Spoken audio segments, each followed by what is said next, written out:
వీళ్ళు ఇంకొకటి కూడా అండి, వీళ్ళు ధాన్యం కొనుగోలు చేసే నాటికి ఒక రేటు ఉంటుంది, తర్వాత రేటు మారిద్ది. ఇప్పుడు ఇందాక మనం మిర్చి కూడా చెప్పుకున్నాం కదా, 7,500 కొని 15,000 అమ్ముకున్నాడని చెప్పేసి, అలా ప్రతి దాంట్లో కూడా తన లాభాన్ని వెతుక్కున్నాడు జగన్మోహన్ రెడ్డి, రైతులకు రావాల్సిన లాభాన్ని పక్కన పెట్టి.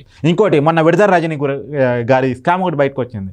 ఏది, ఇప్పుడు జగనన్న కాలనీల కోసం పంట పొలాలు సేకరించారండి.